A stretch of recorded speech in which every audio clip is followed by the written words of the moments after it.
ओम शांति। ओम शांति।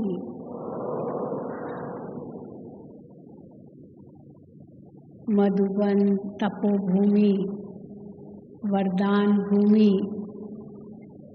परिवर्तन भूमि, इस शांति वन में आप सभी बाबा के अति लाडले युगल बाबा के घर में बट्ठी करने आए हैं। तो सर्वप्रथम मेरी तरफ से भी आप सभी का बहुत बहुत स्वागत है, स्वागत है, स्वागत है।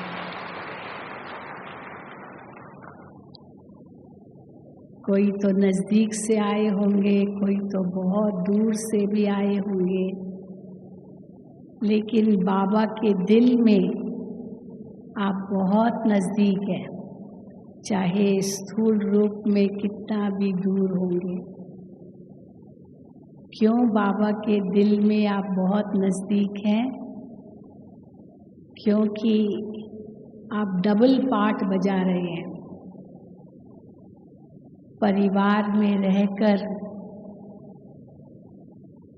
गृहस्थी सो ट्रस्टी होकर के भी रह रहे हैं और साथ ही साथ बाबा की सेवा में भी अपना समय, श्वास, संकल्प, शक्ति, तन, मन, धन से सेवाएं दे रहे हैं।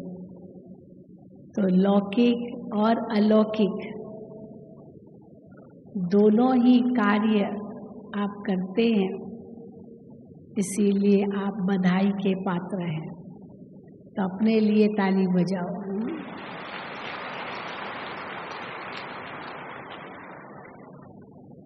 और हम जानते हैं कि यह कलयुग तो दुनिया वालों के लिए है, लेकिन अब हम कलयुग का किनारा छोड़ चुके हैं। सतयुग में भी पहुँचे नहीं हैं, लेकिन अभी संगम पर खड़े हैं। न कलयुग में कहेंगे, न सतयुग में कहेंगे। दुनिया वालों के लिए तो ये कलयुग है, लेकिन बाबा के बच्चों के लिए ये संगम युग है। जबकि इस संधि काल में विश्व का परिवर्तन हो रहा है। चारों तरफ तो अज्ञान का अंधकार है और इस अज्ञान अंधकार के बीच में हम सब चैतन्य दीपक, सच्चे चैतन्य चिराग बन करके जगमगा रहे हैं। तो ऐसी नकारात्मक परिस्थितियों के बीच में रहते हुए, जहाँ काम, क्रोध, लोभ, मोह, अहंकार, ईर्ष्या, द्वेष, नफरत, दुश्मनी, वैर भावना, न जाने क्या क्या नकारात्मक शक्तियाँ यहाँ काम कर रही है कलयुग में। लेकिन इन सब के बीच में रहकर आप अपना जीवन कमल पुष्प के समान बना रहे हो। चारों ओर कीचड़ है, लेकिन आप कीचड़ में कमल समान हो। तो आप सभी कमल आत्माओं को भी बारंबार बधाई है, बधाई है, बधाई है।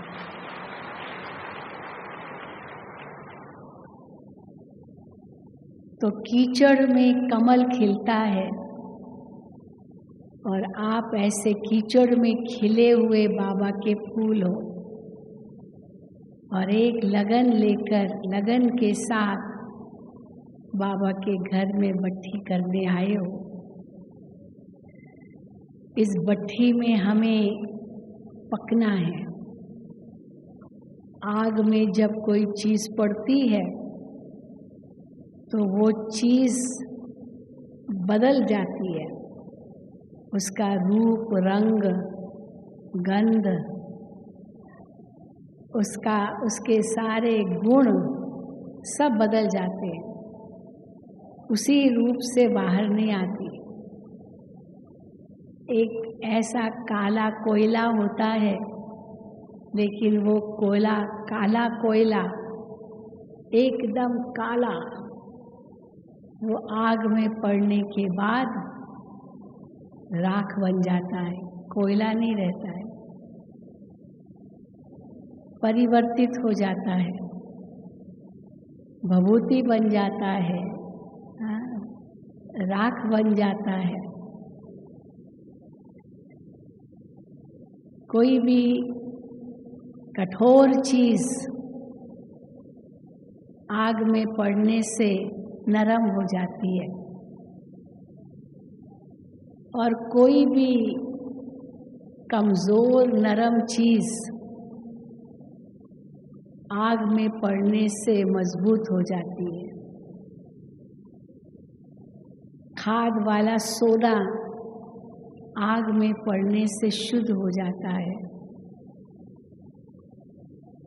कीचड़ा आग में पड़ने से कार्बन बन करके उड़ता जाता है, सफाई हो जाती है।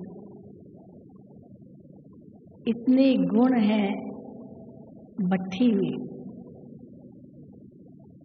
तो आप सब भी ऐसी भट्ठी करने आए हो। क्या परिवर्तन अपने जीवन में लाएंगे,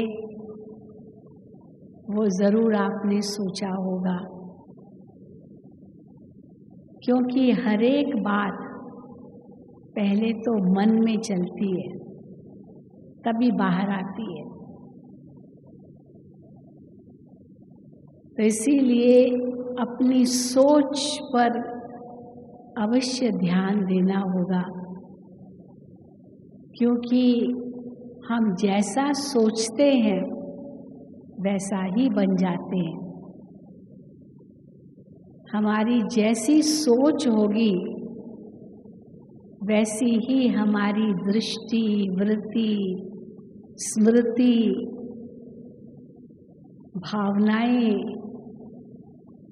ये सारी बनती है। सबका आधार हमारी सोच है, और उसी के आधार से फिर हमारी वाणी मुख से निकलती है, फिर वैसे ही हमारे कर्म होते हैं, वैसे ही हमारी आदतें बनती है, और वैसा ही हमारा व्यवहार होता है, और फिर वैसा ही हमारा भाग्य निर्धारित होता है।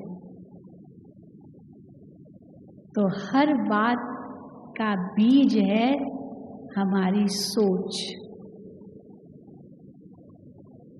सोच से वृत्ति, दृष्टि, स्मृति, भावनाएं, फिर वाणी, कर्म, आदतें, व्यवहार, और अंत में हमारा व्यक्तित्व, और फिर भाग्य। तो बाबा ने तो हम बच्चों को बहुत ऊंचा भाग्य के लिए कर्म की कलम से लकीर लिखने का ज्ञान दिया है। कर्म है हमारा कलम, जिससे हम अपना भाग्य लिखते हैं। भाग्य विधाता बाप ने तो भाग्य सबको बांटा है, लेकिन कोई कितना लेता है, कोई कितना लेता है भाग्य, वो तो हर एक के ऊपर निर्भर है। लेकिन जैसे ही हम बच्चों ने बाबा के पास जन्म लिया, अलौकिक जन्म लिया, उस समय भगवान स्वयं हमें एक बहुत सुंदर गिफ्ट देते हैं। दिव्य बुद्धि की गिफ्ट। ये एक ऐसी गिफ्ट है, सौगात है, जिस दिव्य बुद्धि में ज्ञान, गुण, शक्तियाँ हम सब भर सकते हैं। लेकिन ये ज्ञान, गुण, शक्तियाँ हमारी तब भरतू रहेगी इस दिव्य बुद्धि में। ये खजाना तब हम संभाल सकेंगे अपनी दिव्य बुद्धि में, जब हमारी सोच इतनी ऊंची होगी।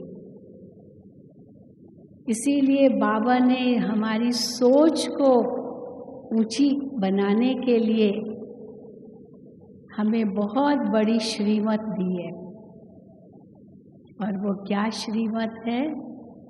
बच्चे, अपने को आत्मा समझ मुझे याद करो। ये सबसे ऊंचे से ऊंची श्रीमत है। बाकी जितनी भी और श्रीमत है, ये सब इस एक श्रीमत के अंदर आ जाती है। तो अपने को आत्मा समझ मुझे याद करो, ये हर मुरली में आता है। कई भाई बहन ये कहते हैं कि बाबा हर मुरली में यही कहते, अपने को आत्मा समझ मुझे याद करो। हम समझ गए ना, समझ गए। लेकिन अगर अभी तक उसमें हम पक्के नहीं बने हैं, तो बाबा को अधिकार है बार बार कहने का, बच्चे ये बनो, ये बच्चे बनो, क्योंकि यही आधार है। तो अपने को आत्मा समझने से हमारा सब कुछ बदलता जाएगा। क्योंकि आज तक हम अपने आप को देह ही समझते आए थे। देहधारियों से ही हमारा संबंध था, देहधारियों से ही लेन देन था, देह रूप में ही सबको देखते थे। मैं आत्मा हूँ ये समझ ही नहीं थी। चलो अगर किसी को समझ हो भी, क्योंकि गीता में तो पढ़ते हैं, दूसरा अध्याय पूरा आत्मा का पर निर्धारित है। अर्जुन को भी यही कहा, इन सबको आत्मा देखो। लेकिन अर्जुन ने समझा ही नहीं, आत्मा कैसे देखे? इतना बड़ा शरीर दिखाई देता है, कैसे देखे आत्मा? आत्मा देखने से उसको अजर अमर अविनाशी रूप में देखेंगे। वो कैसे देखे? बस कैसे देखे, कैसे करें? यही प्रश्न थे अर्जुन के अंदर। मैं निमित्त बनूं इनको मारने के लिए? कितना भी उनको समझाया, हे अर्जुन आत्मा तो मरती नहीं, तुम आत्मा देखो, देह मत देखो। लेकिन वो समझ के लिए इतनी दिव्य बुद्धि चाहिए, और वो बाबा ने हम बच्चों को दी है, जिसके आधार से हम पहले स्वचिंतन करते हैं। क्योंकि मैं आत्मा हूँ तो कैसी आत्मा हूँ? तो स्वचिंतन, जिसके लिए बाबा ने हमें इतने सारे टाइटल्स दे दिए हैं। तुम कौन हो? पहचानो अपने आप को।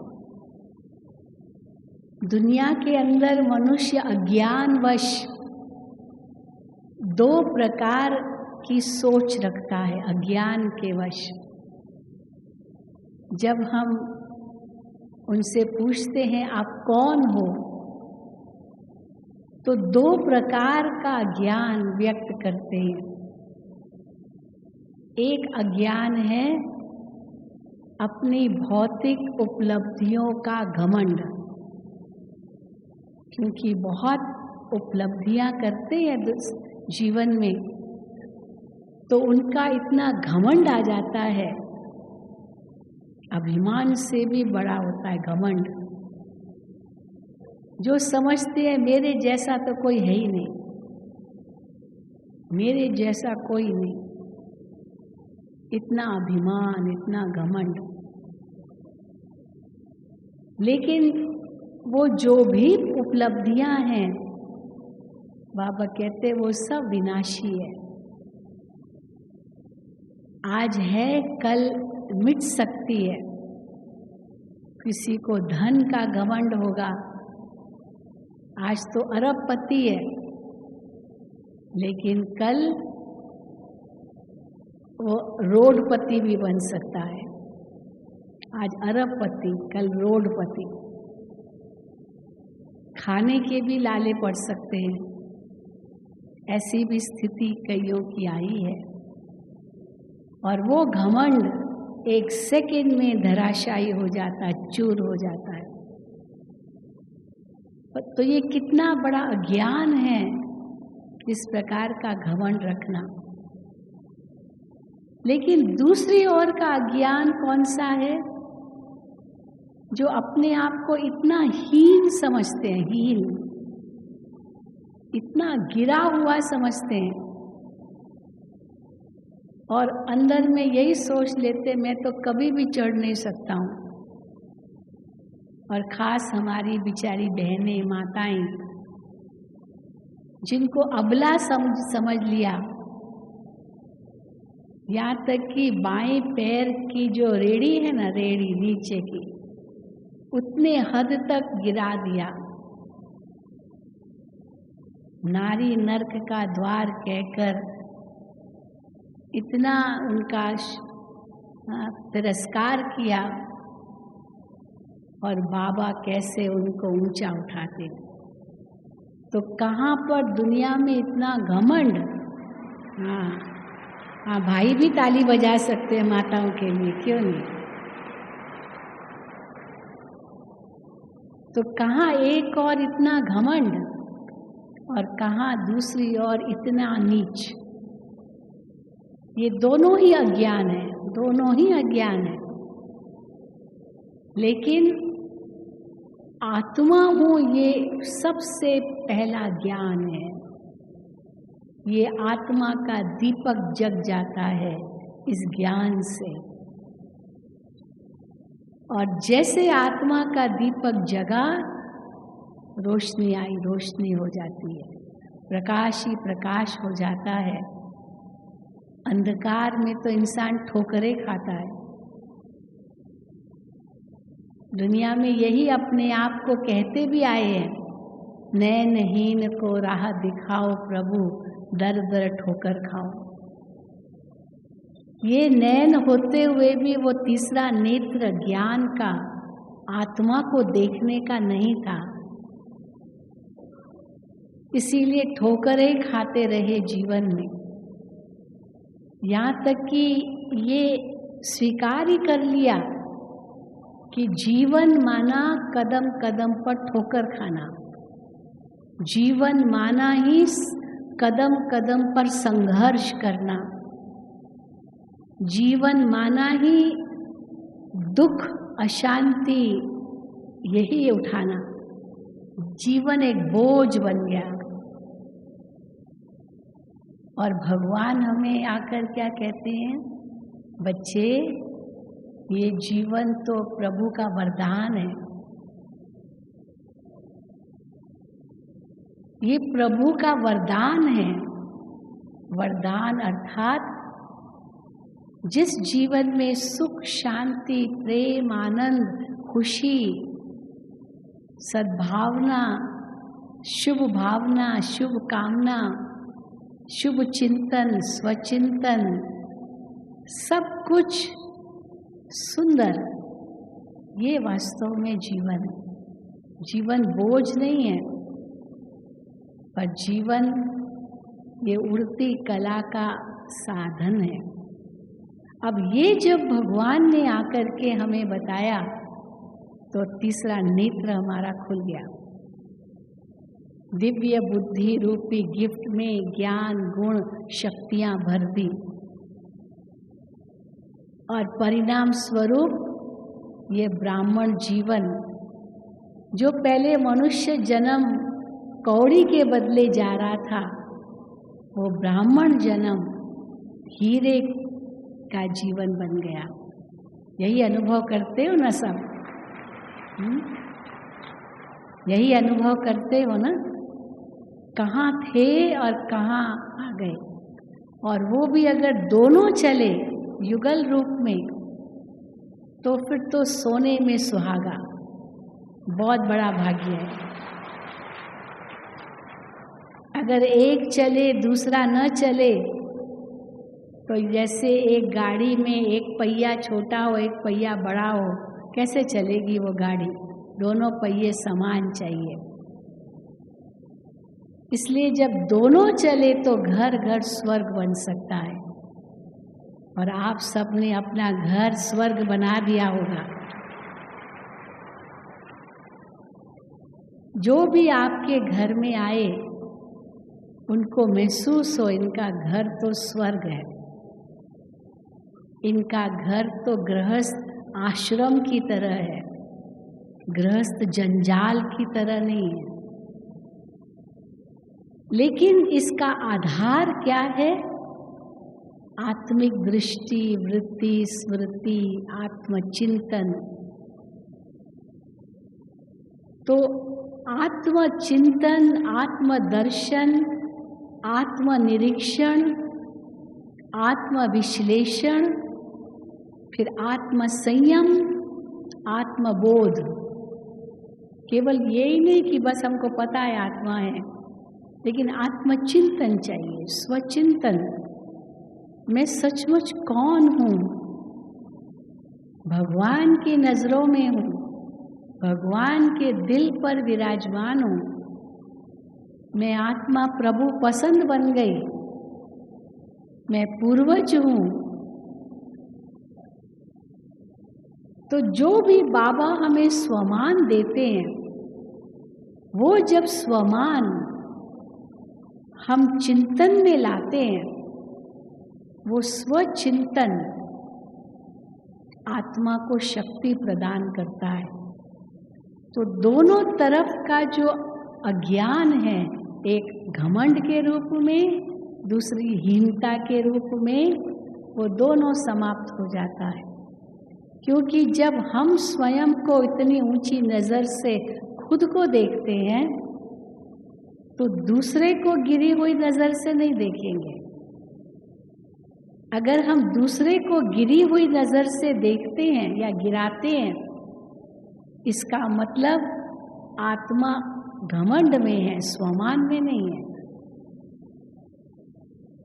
अगर खुद चढ़ा हुआ है और दूसरा गिर रहा है, तो उस गिरे हुए को भी चढ़ाएगा, न कि और गिरने देगा। क्योंकि अंदर में शुभ भावना होगी, शुभ कामना होगी। इसलिए इतना सुंदर विषय पर हम चर्चा करने जा रहे हैं। शुभ भावना, शुभ कामना संपन्न, शुभ चिंतक स्थिति। शुभ भावना किसको कहते हैं?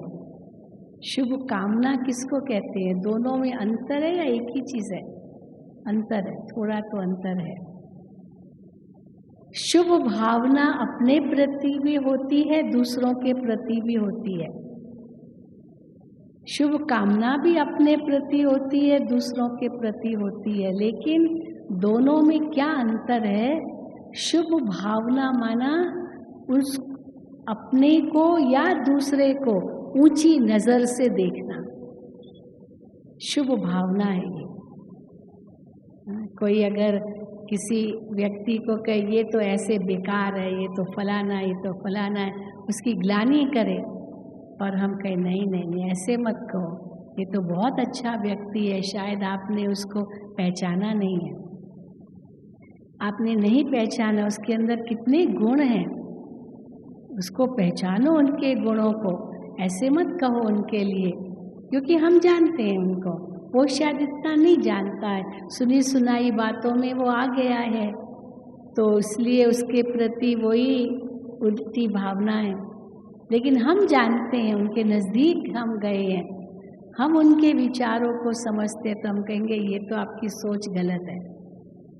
तो ये है शुभ भावना उनके प्रति कि ये व्यक्ति बहुत अच्छा है। और दूसरी है शुभ कामना। शुभ कामना माना चलो इस समय अच्छा नहीं है लेकिन हो जाएगा, तो शुभ कामना, गुड विशेस देते हैं ना। आज आपके जन्मदिन पर आपको मेरी शुभ कामनाएं, आप सदा सफल रहो, सदा आगे बढ़ते रहो। तो शुभ कामना कहो, आशीर्वाद कहो, दुआ कहो, ये सब शुभ कामना के अंदर आ जाता है। यहाँ तक कि वरदान कहो, वो भी शुभ कामना के अंतर्गत आ जाता है। तो शुभ भावना, उसको उस ऊंची नज़र से देखना उसी समय, और शुभ कामना माना भविष्य के लिए कामना करना, दुआ देना, आशीर्वाद देना। वरदान, आशीर्वाद और दुआ, इनमें क्या अंतर है? अगर हम थोड़ा सा इनका विश्लेषण करेंगे, है तीनों ही शुभ कामना, लेकिन थोड़ा सा अंतर है। क्या अंतर है? शुभ कामना जब हम किसी के लिए करते हैं दुआ के रूप में, आपका भला हो, आप लंबी आयु जियो, ये दुआ करते हैं ना। दुआ मांगी नहीं जाती है, दुआ अपने आप मिलती है।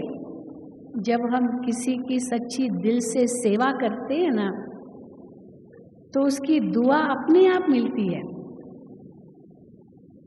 और वो दुआ ही हमको खुशी दिलाती है। कई अपना अनुभव सुनाते हैं कि दवा तो मैंने 20% ही खाई, लेकिन दुआ ने बहुत काम किया। कैसे? दुआ हमको जो सबकी मिली, उससे मैं ठीक हो गई, मैं ठीक हो गया। दवा तो नाम मात्र खाई।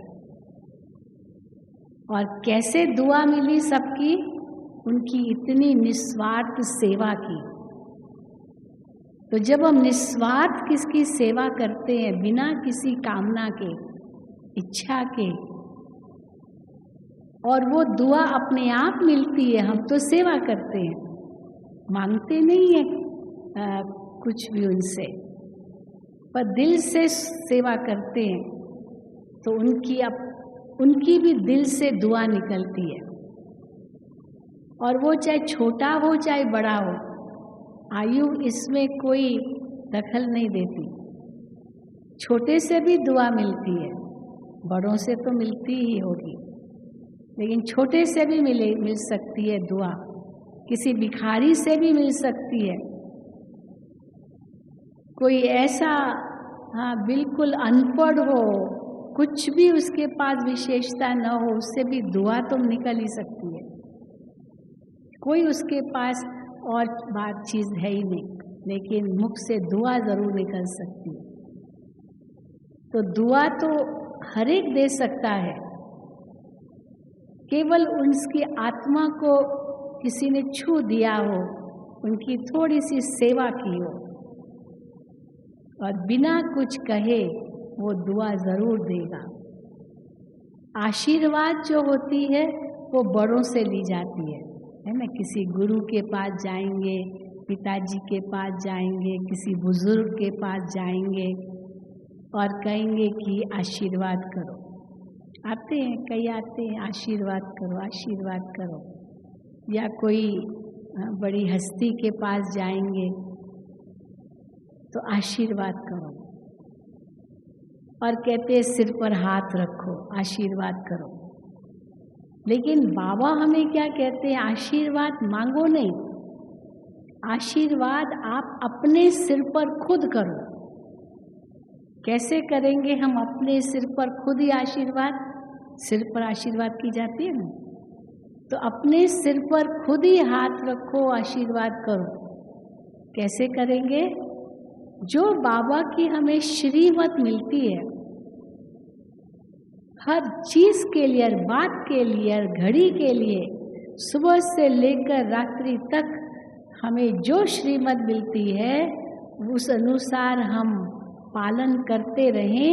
ये हमारे सिर पर आशीर्वाद हम खुद ही कर सकते हैं, दूसरे से मांगने की जरूरत ही नहीं है, क्योंकि भगवान का हाथ हमारे सिर पर है। तो और मनुष्यों से क्या आशीर्वाद मांगे। तो जिसके सिर पर भगवान का आशीर्वाद का हाथ हो वो तो भाग्यवान आत्मा, उनसे वो क्या औरों से आशीर्वाद मांगेगा। इसीलिए आशीर्वाद माना श्रीमत पर हम चलते रहें, वो आशीर्वाद बन जाएगी भगवान की। और फिर तीसरा है वरदान। वरदान तो भगवान ने हमें इतने दे दिए हैं, रोज कोई न कोई वरदान मिलता ही है मुरली के अंदर। हर रोज का एक वरदान हम अपने जीवन में लाएं, हम माला माल हो जाएंगे। ये वरदान की कमाल है। तो ब्राह्मण जीवन में इतना ऊंचा भाग्य, क्योंकि निस्वार्थ सेवा करते हैं, सबकी दुआएं लेते हैं, श्रीमत पर चलकर आशीर्वाद प्राप्त करते हैं और भगवान के वरदान कदम कदम पर अनुभव करते हैं। लेकिन इन सब का आधार क्या है? सबका आधार है स्व चिंतन। स्व को, मैं कौन।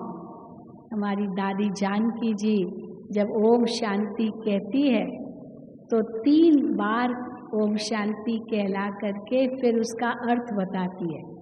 ओम शांति 3 बार माना मैं कौन, मेरा कौन और मुझे क्या करना है। बस मैं कौन, मेरा कौन और मुझे क्या करना है। अगर ये 3 बातें जान गए तो सारा ज्ञान बुद्धि में आ गया, सब कुछ मिल गया। खुल जा सिम सिम, वो खजाने खुल जाएंगे, आपके कदमों में आएंगे। बस ये 3 बातें जान लो, उस अनुसार चलो। तो एक है स्वचिंतन, दूसरा है शुभ चिंतन, और उस शुभ चिंतन में अपने प्रति और दूसरों के प्रति शुभ भावना, शुभ कामना, और उसी को कहा जाता है शुभ चिंतक। सबके शुभ चिंतक, चाहे कोई कैसा भी हो। देखो भगवान हमारे ऊपर कितने शुभ चिंतक हैं। चाहे बच्चे बाबा की ग्लानि करते हैं, गालियां देते हैं, इतना विरोध करते हैं, मानो इंसल्ट करते हैं, नाम बदनाम करते हैं, लेकिन बाबा उनके प्रति कोई अपकार तो नहीं करते ना। अपकारियों पर भी बाबा उपकार करते हैं। ये बच्चा समझ जाएगा, एक दिन समझ जाएगा, एक दिन होश में आएगा। अभी ये बेहोश जैसा है, माया का वार है इनके ऊपर, लेकिन बच्चा समझ जाएगा। तो ये शुभ भावना रख के, शुभ कामना की, शुभ चिंतक बन जाते हैं, तो वो भी एक आशीर्वाद बन जाती है और वो आत्मा अपने समय पर जाग जाती है। और फिर भी बाबा कहते हैं ये ड्रामा है, हर एक का अपना अपना पार्ट है, एक का पार्ट न मिले दूसरे से। तो चाहे कोई कैसा भी हो, क्या हम सबके लिए शुभ चिंतक बन सकते हैं? चाहे उसने मेरा कितना भी अपकार किया हो, मेरी ग्लानि की हो, मुझे नीचे गिराने की कोशिश की हो, मुझे बहुत दुख दिया हो, बहुत कष्ट दिया हो, बहुत बड़ा विघ्न बना हो, क्योंकि कलयुग की दुनिया में ये सब है, क्या फिर भी मैं आत्मा उसके प्रति शुभ चिंतक रह सकती हूँ? ये एक बहुत बड़ी परीक्षा है। अगर भगवान रह सकता है तो मैं क्यों नहीं रह सकती? क्योंकि मुझे तो भगवान को ही फॉलो करना है। क्योंकि स्वयं भगवान कहते हैं, मैं अपकारियों पर भी आप आकर के उपकार करता हूँ। तो अपकारियों पर भी उपकार करने का मतलब क्या है? चाहे कोई कैसा भी है, लेकिन हम उनके प्रति शुभ भावना, शुभकामना करते हैं, ताकि उनके शुभ चिंतक बन जाते हैं, ताकि वो भी आगे बढ़े। किसी को नीचे गिराने से कोई आगे नहीं बढ़ता है, ये समझ लो। ये हो ही नहीं सकता कि हम किसी को नीचा गिरा के आगे जाएं, हो ही नहीं सकता। इसीलिए कहावतें बन गई कि जो दूसरे के लिए खड्डा खोदता है, क्या होता है उसका? हाँ? पहले वो खुद गिर जाता है। तो दूसरे को गिराने की कोशिश की, हम खुद गिर जाएंगे। इसीलिए उसका कर्म उसके साथ, उसने जो किया वो उसके साथ उसका कर्म जाएगा। लेकिन मैं क्या करूं? मुझे क्या करना है? इसीलिए देखो, बाबा सहनशीलता का उदाहरण देते हैं। और सहनशीलता में किसका उदाहरण देते हैं? आम के पेड़ का। किसी आम के पेड़ पर बच्चे ने पत्थर मारा और पेड़ ने उसको आम दिया। और ये उदाहरण है सहनशीलता का। पत्थर लिया और आम दिया। पत्थर भी स्वीकारा तो ले, वो भी गिर गया, पर साथ में आम भी दिया। क्योंकि जिसके पास जो चीज होगी वही देंगे। आम के पेड़ के पास आम है तो आम देगा,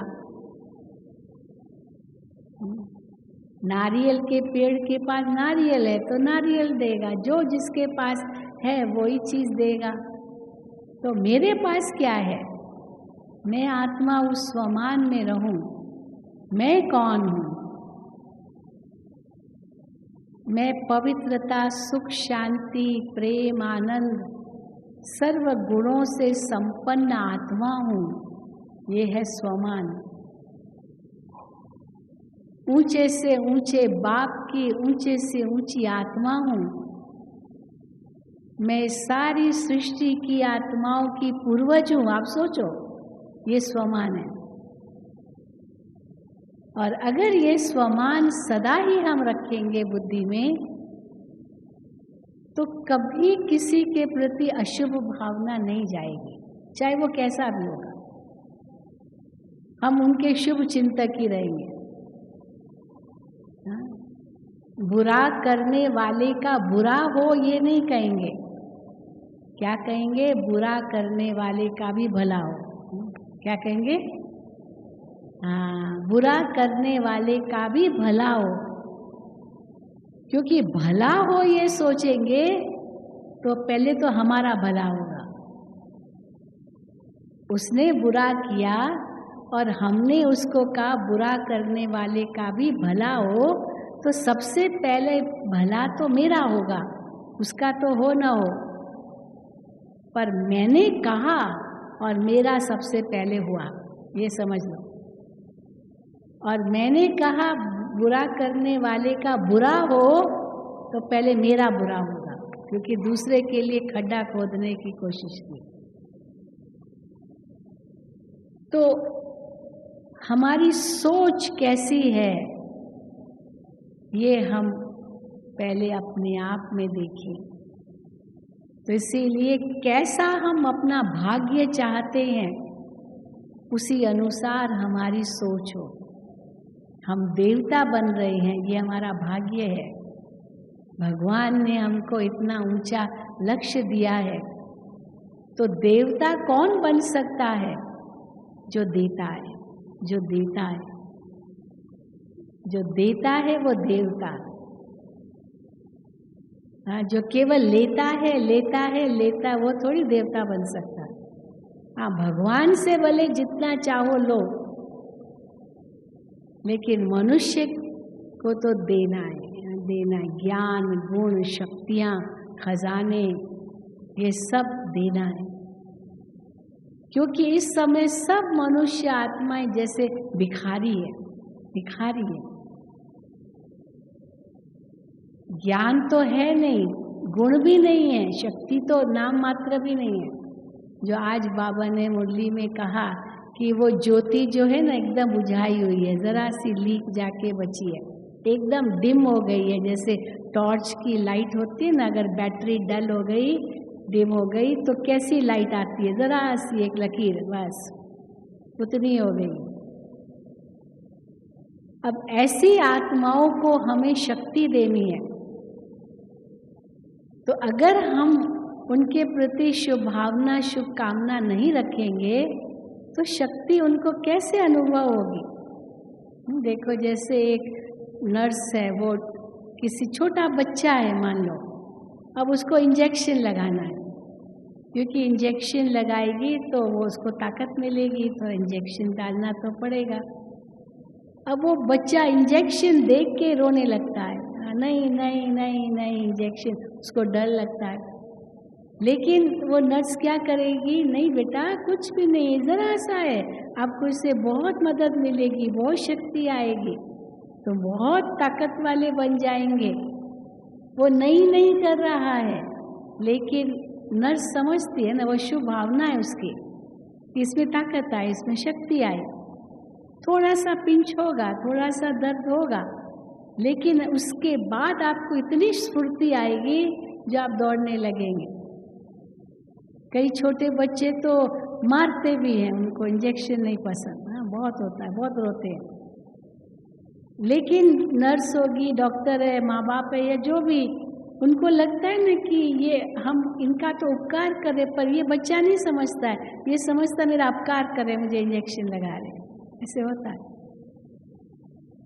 तो वो चाहे कैसा भी हो, पर मैं आत्मा उसका उपकारी बनूं, उपकारी नहीं बनूंगी तो उसको शक्ति कहाँ से आएगी? वो नहीं जानता। वो तो समझता है कि दुनिया में तो ऐसे ही चलता है, कोई शेर है तो हमको 1.25 शेर बनना पड़ेगा, उनसे लड़ना पड़ेगा। जिस व्यक्ति में सहनशीलता होती है ना, वो सहन करता है, सामने जवाब नहीं देता है, तो लोग समझते ये तो कायर है, सामने क्यों नहीं जवाब दिया? उसने एक शब्द बोला, तुमको 10 बोलना चाहिए था, तो उसका मुंह बंद हो जाएगा। मुंह बंद नहीं होता है, नहीं होता है, क्योंकि वो अंदर ही अंदर, उसकी अंदर आग और भड़कती है, वो मुंह बंद कहाँ होगा?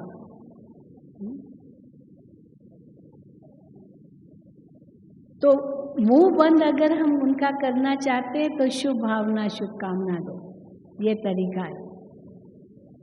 लड़ने का ये तरीका नहीं है, क्योंकि वो शेर, वो हम 1.25 शेर चलो बनेंगे तो वो 1.5 शेर बन जाएगा, फिर हम 2 शेर बने तो वो 3 शेर बन जाएगा। ऐसे वो भी कम थोड़ी है, कोई भी कम नहीं है।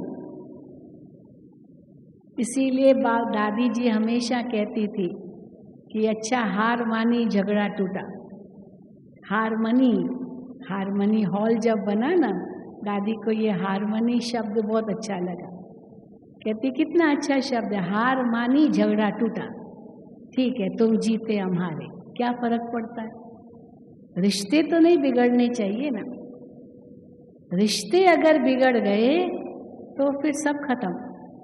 पैसा यहाँ वहाँ हुआ, कुछ लेन देन में कुछ कमी पेशी हुई, थोड़ा नीचे ऊपर कुछ हुआ, चलो कोई बात नहीं, ये सब कर्मों का हिसाब किताब है। किसी ने नहीं चुकतू किया, नहीं दिया, मानो कितनी बातें होती है। पर ये सब कर्मों का हिसाब किताब है जो हम इस समय नहीं जानते, और हमारे मन में प्रश्न उत्पन्न होते हैं, ये क्यों, ये क्यों, ये क्यों, इसे क्यों करता है, इसको नहीं करना चाहिए, ये क्या हो रहा है, क्यों, क्या, कौन, कहाँ, कैसे में इतने उलझ जाते हैं जो बात मत पूछो, अपने को भी दुखी कर देते हैं। तो बाबा कहते आन मनी झगड़ा टूटा, हाँ, हार मानी झगड़ा टूटा, लेट गो। अंग्रेजी में क्या होता है, एक लेट गो। जैसे एक पंछी होता है ना, पंछी क्या करता है, चाहे वो कितनी भी कमजोर डाली होगी जिस पर वो बैठा होता है, और वो डाली पर बैठकर झूम रहा है, जैसे झूला झूल रहा है, और वो डाली हो सकता है बहुत कमजोर भी हो, कभी भी टूट सकती है वो डाली, लेकिन वो पंछी को डर नहीं है। क्यों डर नहीं है? मनुष्य तो डरेगा ना, डाली को पकड़ा है किसी ने और वो झूले, वो डाली टूटेगी तो नीचे गिरेगा, पर पंछी को डर नहीं है। क्यों डर नहीं है? हाँ, क्योंकि उसको पंख है, वो उड़ सकता है, वो डरेगा क्यों? वो तो ऊपर चला जाएगा। मनुष्य डरेगा क्योंकि नीचे गिरेगा, पर पंछी नहीं डरेगा। परंतु हमको क्यों डर लगता? क्योंकि हम अपने को देह देखते हैं। आत्मा देखो तो आत्मा तो पंछी है पूरा, हाँ? इसको कहते लेट गो, छोड़ो तो छूटो, छोड़ो तो छूटो। पकड़ के रखा है तो छोड़ेंगे भी नहीं तो छूटेंगे भी नहीं, और पकड़ के रखा है तो खुद को भी दुखी, उनको भी दुखी। और छोड़ो तो छूटो, आप अपने मन को शांत कर दो, वो आत्मा भी धीरे धीरे पिघल जाएगी, वो अपने आप आपके आगे सरेंडर हो जाएगी। क्योंकि मन तो खाएगा ना, गलत काम तो किया है ना, वायदा पूरा तो किया नहीं, लेकिन आप उनके प्रति शुभ भावना, शुभकामना रखते हैं। नहीं, ये व्यक्ति तो बहुत अच्छा है और मेरी शुभकामना है, ये एक दिन समझ जाएगा। छोड़ो, संबंध बिगड़ना नहीं चाहिए। पैसा गया तो कुछ नहीं गया, कहते हैं ना, स्वास्थ्य धन गया कुछ नहीं गया, स्वास्थ्य गया कुछ गया, और चरित्र गया तो सब कुछ गया। अब किसी ने आपका धन लिया है और वो लौटा नहीं रहा है, आप 10 बार उनको कह चुके हो कि हमको ये क्यों नहीं वापस कर रहे हो, ये कर्जा है तुम्हारे सिर पर, और वो रोज यही कहता है हाँ मैं दूंगा, मैं दूंगा, मैं दूंगा। मुख ज़ुबान का कच्चा है, नहीं देता है। अब हम भी वही सोच रहे हैं, अभी तक दिया नहीं, अभी तक दिया नहीं, कब देगा, कब देगा। फिर एक दिन उसको जा कर के गालियाँ दी, उसको क्या क्या बोल दिया, अब वो भी हमको देगा, देगा ना, इसमें क्या, दूंगा ना, क्या बड़ी बात है। वो भी छोटी बात समझ रहा है, हम बड़ी बात समझ रहे हैं, लेकिन इनसे रिश्ते तो बिगड़ते जाते हैं, रिश्ते बिगड़ते जाते हैं। और जैसे रिश्ते बिगड़ते जाते हैं तो फिर तो वापस तो सामने अच्छे बनेंगे भी नहीं। इसलिए पहले तो एक काम यही करना है कि ऐसे किसी के साथ लेन देन करनी नहीं। पता है कैसा है तो लेन देन ही नहीं करनी चाहिए, पर किया मान लो तो फिर दुखी नहीं होना है कि किया भी तो हम नहीं ना। तो जरूर बाबा न्याय करेगा। या तो ये सोचो कोई कर्मों का ऐसा हिसाब किताब का, अपने स्वास्थ्य पर तो उसका पूरा असर नहीं डालो जो चिंताओं में पड़े रहें। इसलिए धन गया कुछ नहीं गया, स्वास्थ्य गया कुछ गया, परंतु क्योंकि चिंताओं में पड़े रहे तो स्वास्थ्य पर उसका असर होगा। तो वो धन से तो वो बड़ी चीज़ है, फिर अपने स्वास्थ्य को ठीक करने लिए फिर और धन खर्च करो, वो तो थोड़ा सा धन गया। पर स्वास्थ्य गया तो कितना खर्चा करना पड़ता है अपना स्वास्थ्य को लाने के लिए। आजकल दवाइयों के बिल भी कितने बड़े बड़े आते हैं, अस्पतालों के बिल। पर चरित्र गया तो सब कुछ गया। कैसे चरित्र गया तो सब कुछ गया? क्योंकि वो आत्मा पर दाग लग जाएगा। हमने कुछ केवल बुरा भला बोला नहीं, पर हथियार लेके उसको मार भी डाला, मान लो, दुनिया में तो बहुत करते हैं दुश्मनी जताने के लिए। अब वो तो ऐसा कर्म कर लिया जो 7 जन्म तक वो आत्मा पीछा नहीं छोड़ेगी, ये हो सकता है। तो ऐसा क्या, अगर 2-4 चीज गई तो छोड़ो। शुभ भावना शुभ कामना रखी, ये आत्मा समझ जाएगी एक दिन मेरी शुभ भावना है, मेरी शुभ कामना है उस आत्मा के प्रति। तो इसको कहते हैं शुभ चिंतक बनना। पर शुभ चिंतक तब बन सकेंगे जब पहले स्वचिंतन करेंगे और शुभ चिंतन करेंगे, समझ जाएगा, पता है। तो हम निश्चिंत है, और इसीलिए भी निश्चिंत है क्योंकि हमारा साथी कौन है? जिसका साथी है भगवान, उसको क्या रोकेगा आंधी और तूफान। जब हम इतना निश्चय से ये कहते हैं तो बाबा कहते हैं ये जो और छोटी छोटी बातें आती है ना, ये सब हिसाब किताब चुकतू हो रहा है, क्योंकि अंतिम जन्म है ना।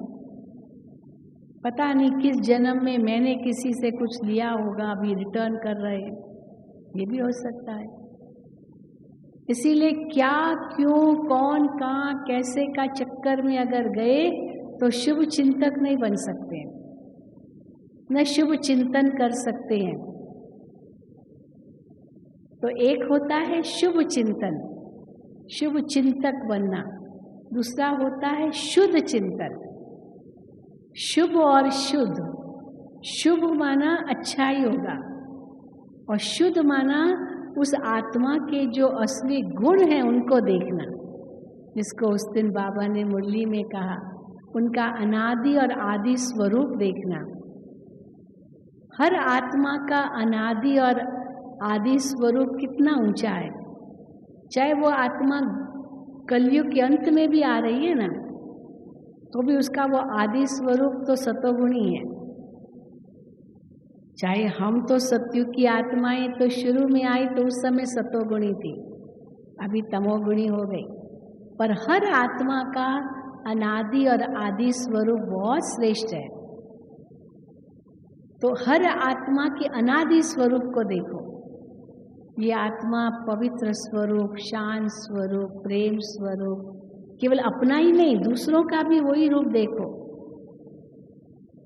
और आदि स्वरूप माना इस ईश्वरीय परिवार में हम यही अनुभव करते हैं, हम सब देवता बनने वाले हैं। तो हमारा आदि स्वरूप कैसा है, कितना श्रेष्ठ स्वरूप है, आदि देवी स्वरूप। तो एक है आत्मा की अनादि गुण और दूसरे हैं हमारे दैवी गुण, वो आदि गुण है, आदि स्वरूप। अनादि गुण जब मैं आत्मा परमधाम में हूँ तो वो अनादि गुण जो आत्मा के 7 मूल गुण हैं, उन गुणों का चिंतन करके वो स्वरूप अनुभव करना। मैं आत्मा शांत स्वरूप हूँ, ये कहा, इतनी शांति का अनुभव हो, क्योंकि ये मेरा अनादि स्वरूप है। जैसे अंदर से उस शांति की शक्ति को जगा दिया, वो सोई हुई शक्ति थी। इसीलिए देखो कमेंट्री देते हैं, ये कमेंट्री जो देना होता है ये क्या है, ये अंदर की शक्ति को जगाना है। ज्ञान तो बहुत है, ज्ञान का विस्तार भी बहुत है, ज्ञान सार रूप में भी है। विस्तार है तो पूरा झाड़ है, और सार रूप में है तो बाबा कहते हैं बस अलफ और बे, बस मुझे याद करो, मेरी राजधानी को याद करो, बाप और वर्षा, ये सारा सार है।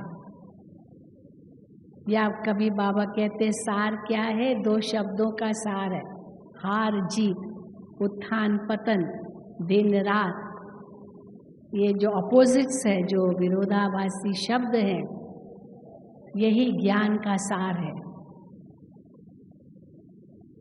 नारायण से नर कैसे बने, नर से नारायण कैसे बनेंगे, बस यही ज्ञान का सार है।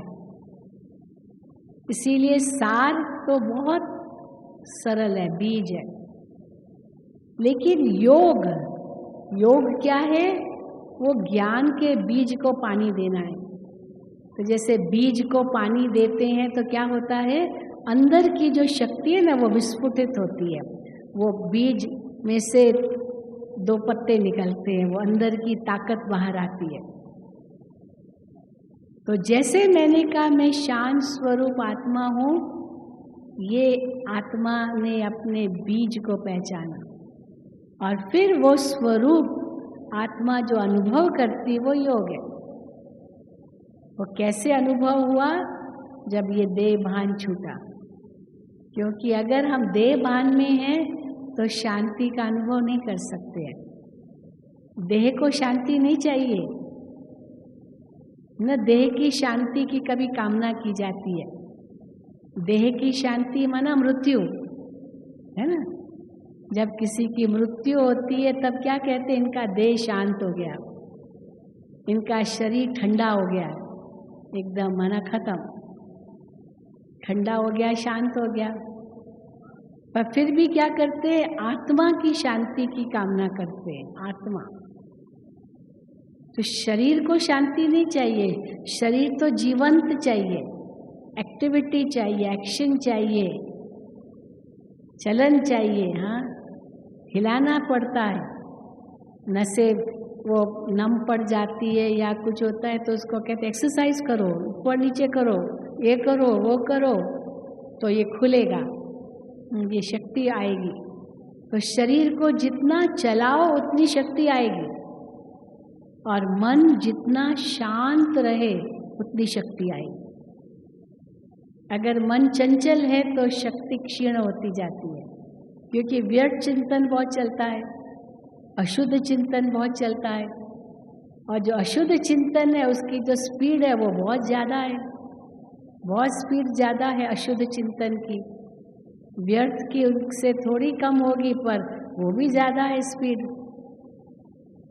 और शुद्ध चिंतन, शुभ चिंतन, श्रेष्ठ चिंतन, समर्थ चिंतन, ये चारों में भी थोड़ा अंतर है। एक है शुभ चिंतन, अच्छी अच्छी बातें सोचना, भलाई की बातें सोचना, ये शुभ ना। कभी मुख से कोई ऐसा शब्द निकल जाता है तो हम कहते हैं ना, भाई शुभ शुभ बोलो, शुभ शुभ बोलो, अशुभ शब्द मुख से नहीं बोलो। चाहे हम अपने लिए अशुभ भी बोलते हैं ना, मैं तो कोई काम की नहीं हूँ, मैं तो पागल हूँ, मैं तो निकम्मा हूँ, मैं तो मूर्ख हूँ। बाबा कहते ऐसे भी नहीं कहो अपने लिए। कहाँ भगवान ने इतना हमें, बुद्धिवानों की बुद्धि ने इतनी ऊंची बुद्धि दी और हम अपने आप को कहें मूर्ख है, या दूसरे के भी लिए भी कह दिया ये तो पागल है। अब ये दूसरे को कहा बना, पहले खुद को कहा, क्योंकि जैसी दृष्टि वैसी सृष्टि। इसलिए हमेशा ये सोचना कि जो हम दूसरों के लिए करते पहले वो हमको लगता है, जो हम अपने लिए नहीं चाहते वो दूसरों के लिए भी नहीं करें। दूसरा कर रहा है उसका कर्म, पर मैं तो ना करूं। तो ये शुद्ध और शुभ, शुद्ध माना ज्ञान युक्त विचार, ज्ञान के आधार पर विचार, ये शुद्ध विचार है। शुद्ध पवित्र विचार मन में उत्पन्न हो। तो जहाँ शुभ है, जहाँ शुद्ध है, वहाँ श्रेष्ठ विचार है, और वही श्रेष्ठ विचार ही फिर समर्थ विचार बन जाते, वही शक्ति प्रदान करते हैं। है तो सब अंदर की बात, है तो सब मन की बात। इसीलिए कहा जाता है मन के हारे हार है, मन के जीते जीत, मन जीते जगत जीत। तो लोगों ने क्या समझ लिया, मन जीते जगत जीत माना मन को मारना। बाबा कहते हैं मन को मारो मत, मन को सुधारो। मारना मन कोई दुश्मन थोड़ी है आपका, मन ही तो वो ऊर्जा है जो भगवान से मिलाती है। पर मन को, जो आज मन इतना चंचल हो गया है, उसको सुधारो। कैसे सुधारेंगे? आत्मचिंतन, परमात्म चिंतन, निरीक्षण, विश्लेषण, संयम।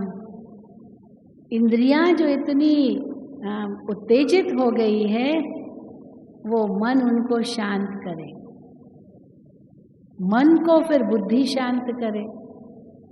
इंद्रियों के ऊपर मन है, मन के ऊपर बुद्धि है, तो बुद्धि मन को शांत करे, मन इंद्रियों को शांत करे। आज भी बाबा ने मुरली में कहा, वो कैसे नांगे होते ना, वो कैसे देखो बिल्कुल वो समझते हैं वो बहुत अशरीरी है कि कपड़े ही नहीं पहनते हैं ना।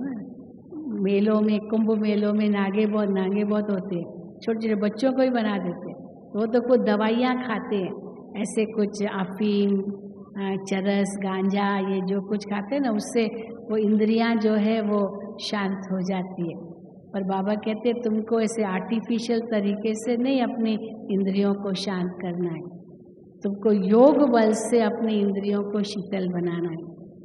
तो योग बल से कैसे शीतल बनाते हैं अपनी इंद्रियों को? मैं आत्मा इस देह से न्यारी हूँ, ये शरीर एक वस्त्र है, मैं आत्मा कितनी श्रेष्ठ हूँ, इस शरीर की इंद्रियों का मालिक हूँ। तो मैं मालिक बन गई आत्मा इन इंद्रियों की, तो ऑटोमेटिकली इंद्रियां मेरे वश में है। तो मन जीते जगत जीत नहीं, मन जीतना माना मन को मारना नहीं, लेकिन मन को ऐसे श्रेष्ठ चिंतन देना जो ये मन परमात्मा में लग जाए, शिव बाबा में लग जाए। मैं कौन, मेरा कौन, बस यही बुद्धि में धारण करना है। मन तो हमारा मित्र है, आज हमने उसको दुश्मन समझ लिया। इसलिए कई लोग जो मेडिटेशन करते हैं ना, समझते बस मन को ब्लैंक करना है, कुछ भी नहीं सोचना है, शून्य शून्य। चित्त वृत्ति निरोध कहते हैं, निरोध करना है, चित्त की सारी वृत्तियों को निरोध, सप्रेस करना है, दबाना है। बाबा कहते दबाओ नहीं, वो तो नागे लोग ऐसे कहते हैं दबाते हैं, लेकिन यहाँ पर बाबा कहते हैं उसको पवित्र करना है, शुद्ध करना है। या हमारा एक एक अंग इतना शुद्ध हो जाए, ये हाथ कर कमल हो जाए, नैन कमल हो जाए, मुख कमल हो जाए। ये हाथ चाहे तो किसी को आशीर्वाद दे, वरदानी हाथ होता है ना देवियों का, ये ऐसा होता है। या तो आशीर्वाद का हाथ होता है, या तो दाता का हाथ होता है। लक्ष्मी का हाथ दाता का हाथ है, ऐसे ऐसे या ऐसे या ऐसे और ऐसे। इसको कौन सा हाथ कहेंगे? इसको कौन सा हाथ कहेंगे? या ऐसे तो न ऐसे न ऐसे, लेकिन ऐसे ऐसे और ऐसे। देखो कितना अंतर हो गया, हाथ वही है। तो यही है शुभ भावना, शुभ कामना, जिसके आधार पर हम सबके शुभ चिंतक बन जाते हैं। और हम सबके शुभ चिंतक हैं, हमें किसी से कोई इच्छा नहीं, क्योंकि बाबा देने वाला है। हमारी जो भाग्य होगा वो कभी कम नहीं होगा। इसीलिए कहा जाता है समय से पहले भाग्य से ज्यादा कुछ नहीं मिलता, पर कर्म रूपी कलम से अपना भाग्य श्रेष्ठ बनाते जाओ, तो आपका भाग्य आपकी परछाई के रूप में आपके पीछे आएगा, सदा साथ देगा। भगवान का भी साथ है तो सारी दुनिया का साथ है, तो उसी साथ से सबकी आशीर्वाद भी आपके सिर पर है। ठीक है? अच्छा, ओम शांति, ओम शांति।